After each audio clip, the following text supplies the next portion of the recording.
We continue now at the top of Daf 15b Meseches Bava Kamma. This is Bava Kamma Daf 15b. The Gemara is in the middle of discussing whether chatzi nezik is a knas, a fine, or is chatzi nezik considered to be mammon. And the Gemara brings a proof from the following Mishnah. If a person says, "Hey, Miss Shori as Ploni, O Shoro Shal Ploni," let's say a person admits, he says, "My ox killed so-and-so," or he killed the ox of so-and-so. Hareza Mishalim al Piatzma, so he has to pay, even though he's admitting he has to pay. And the Gemara says, "My lav is not talking but tam." We're talking about a tam. And why does he have to pay? It must be the chatzi nezik is mammon, because again, by moda beknas, when a person admits my knas, he's potter. And here it's saying chayiv. The Gemara says, "Lo no b'muad." We're talking about by a muad over here. That's why obviously you're chayiv even when you admit. Avol tam, but if you're going to say that, then by a tam, what would be the halacha? Hachanami dein mishalim al piatzma. Apparently you're saying that he wouldn't pay if he admits. But if so, if that was the case, Adatani Seif, at the end of that very Mishnah, it says, "Hey mis shori es avdo shel ploni." It says, let's say a person admits that my ox killed the slave of so-and-so. That's a situation where you pay 30 slime, which is a fine. So ein mishalim al piatzmo. So in that scenario, since it's a knas, since it's a fine, so he doesn't pay because he admitted moda b'knas pater. In other words, the Mishnah is making a distinction between a case of eved and a regular situation. But if the situation is, according to that Mishnah, that by a tam also you don't pay knas, so instead of saying this case of eved, liflog v'lisni b'didei, you could have made a distinction within the case itself, within a normal situation of, let's say, my shore gored another shore, make the following distinction. B'amed devarim amurim b'muad. When do you have to pay when you admit? By a muad. Avol b'tam eino mishalim al piatzmo. But by a tam you don't have to pay when you admit. And then you could have made that distinction. But the Gemara answers to that, not necessarily. Kula b'muad kamairi. It's not a proof, because it could be the Mishnah only wanted to deal with muad situations, and it was making a distinction between an eved and, let's say, a different person is killed or a different shore is killed, and therefore the Mishnah is not dealing at all with a case of a tam. And the Gemara continues, Tashma, coming here a proof from the end of the Mishnah we just quoted. Zeha klal, this is the rule. Kol ha-meshalim yoser al mashehizik. Anybody who pays more than the amount of the damage, eino meshalim al piatzma. He doesn't have to pay through his admission, because again, that's considered to be a knas, that's considered to be a fine. So my lav, is it not? Ha-pachos mi mashehizik. Let's say he pays less than the amount of the damage, like a tam that only pays chatzi nezik. Meshalim, so apparently you would pay. He would have to pay al piatzma, and you see that palganizka chatzi nezik is mammon. And the Gemara says, "Lo, no, that's not necessarily how to understand the Mishnah. Ha-kemash-hehizik meshalim." What it might mean is if you pay exactly what the damage was, so then you pay even by admission. But if it's less or more, then it's considered to be a knas. But the Gemara says, how could that be? Avol pachas mai. But what are you saying? That in a situation where you're paying less than the damage, ha-chanami de lo meshalim, you're saying that Mishnah means to say that you don't pay by admission. But if so, adatani zeha klal. Instead of saying this is the rule, kol ha-meshalim yoser al mash-hehizik eino meshalim al piatzma, that anyone who pays more than the damage doesn't pay by admission. So listening, it should have said it a different way. It should have said Zeha Klal, this is the rule. Kol she'eino mashalim kamash hizik. Anyone who doesn't pay exactly what the damage was, demashma pachus umashma yoser. That actually would imply both less and more. Both less and more is considered to be a knas, but it didn't say it that way. It said it in a way that implied that only if you pay more, that's considered to be knas. Otherwise, it's not a knas.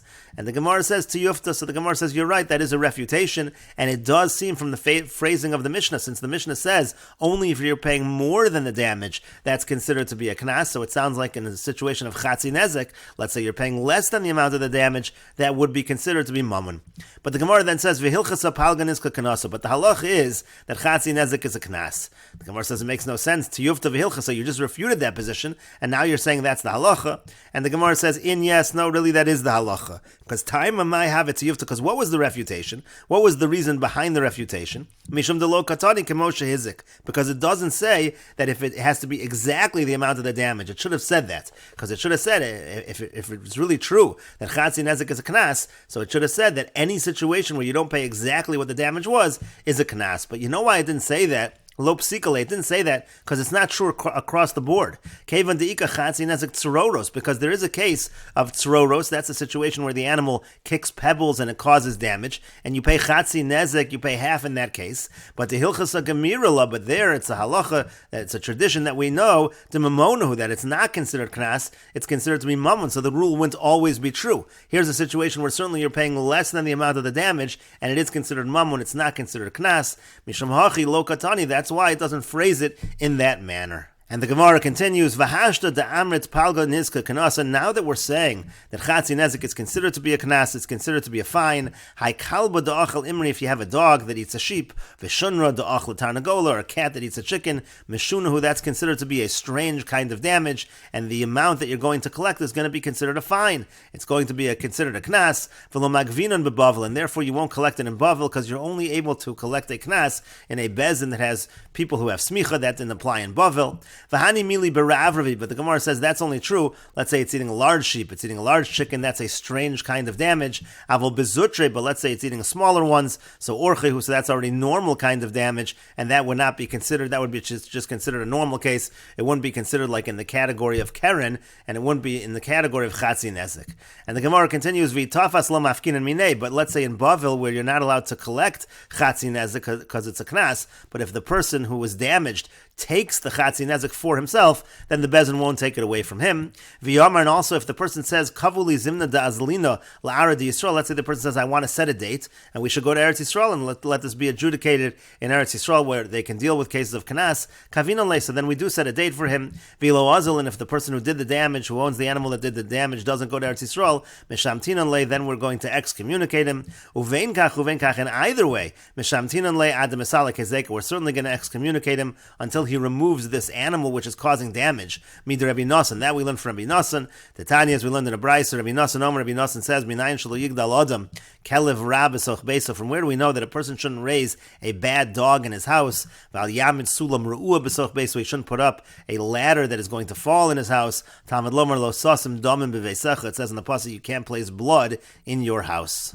And Rashi explains, Meshunahu, again, in these situations where you have, let's say, a cat that's eating a chicken, or you have a dog that eats a sheep, that's strange. De'in darkon b'kach, it's not normal. V'hav a tolda de keren, therefore it's considered a tolda of keren, l'shalem chatzi nezek, and the payment is chatzi nezek. V'lo magvinan lo bebavel, you're not going to collect that in bavel. De'in don in dine knas asela b'smuchen, because it involves knas, it involves a fine, that's only by people who have smicha. U'bebavel ain't smicha, in bavel there's no smicha. B'ravrave, that's true by the larger animals, like tarnagolim, uchvasim gedolim, big chickens or big sheep.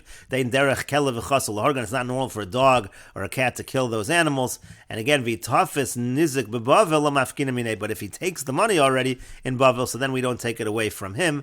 And the Gemara continues with the Mishnah, Chamisha Tamin v'Chamisha Muad. And the Mishnah says there are 5 situations of Tam, and there are 5 situations of Muad. Habehema eina muedis, an animal is not considered a Muad, lo ligach, v'lo ligof, v'lo loshach, v'lo lirbots, v'lo livot. Not in terms of goring, not in terms of pushing, not in terms of biting, not in terms of crouching on something and doing damage, and not in terms of kicking. Meaning if an animal does all of those things, let's say the first time, is not yet a Muad, that's considered to be a Tam. Those are the 5 types of damage that are considered to be tam types of damage. Hashein muedes lechol esaroila. When it comes to shein, the teeth, so if an animal eats things that it's normal for the animal to eat, that's considered muad. Haregel muedes lishbor b'derech hilucha. Let's say with its feet, it steps on things as it's walking, that's considered muad. V'shor hamuad. This is the second kind of muad. Now the third kind of muad is v'shor hamuad, a shor that is a muad. It was already worn, it's already done it 3 times. Now it's a muad. V'shor hamazik b'rishus hanizik, and also a shor that damages in the rishus of the nizik.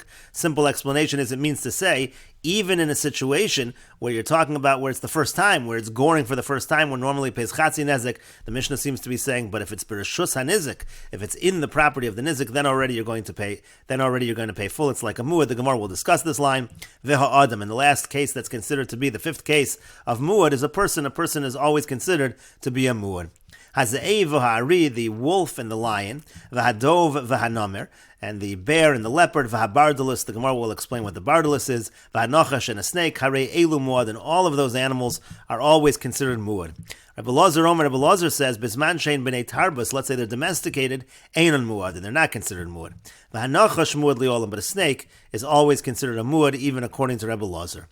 And the Gemara says, Midaktani hashein muedes lechel, from the fact that it says that the shein is always considered a muad to eat that which is normal for the animal to eat. Mechlal de v'chotzer hanizik askinan. That sounds like we're talking about in the chotzer of the nizik, because shein is not chayiv in Rosh Hashanah. So it has to be in the Chatzar HaNizik. V'katani behema eina muedes l'shalem kule, avol chatzi nezik m'shalemes. And what is it saying according to that? It's saying that an animal, if you have an animal that's not a muad, that's just a tam, doesn't pay the full amount, it pays Chatzi Nezek.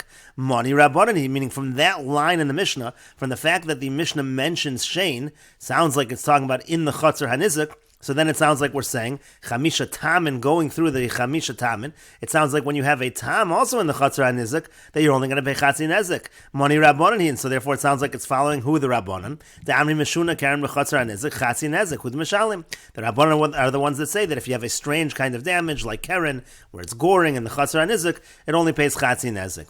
But now let's say the end of the Mishnah, that line in the Mishnah that we mentioned that said Shor Hamazik B'Rishos HaNizik, it says Shor Hamuad, V'Shor Hamazik B'Rishos HaNizik V'Adam. Shor Hamuad was a kind of a muad, a shor that damages in the Rishos HaNizik, and a man is also considered a muad.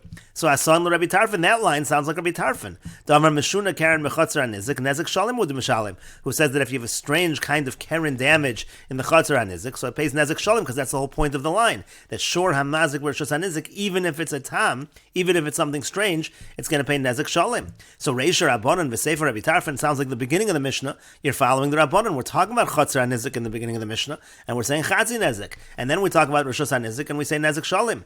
The beginning of the Mishnah is the Rabbanan, and the end is Rabbi Tarfon. And the Gemara says, In yes, Da'amar Le Shmuel Rav Yehuda, because Shmuel said to Rav Yehuda, Shinin, a sharp one, or again, some translate as the one with large teeth. That's what he called Rav Yehuda. Shvok masnisin v'toa basroi, leave aside the Mishnah and follow me, meaning to say, don't try to say that the Mishnah is all one Tana. It is not one Tana. Rather, Reisha Rabbanan v'sefer Rabbi Tarfon. The beginning of the Mishnah is Rabbanan, and the end of the Mishnah switches over to Rabbi Tarfon. Rabbi Lozer Mishmei de Rav Amar, Rabbi Lozer in the name of Rav, he says, and we will continue with this discussion in the next video on Daf Tez Zayin Amud Aleph.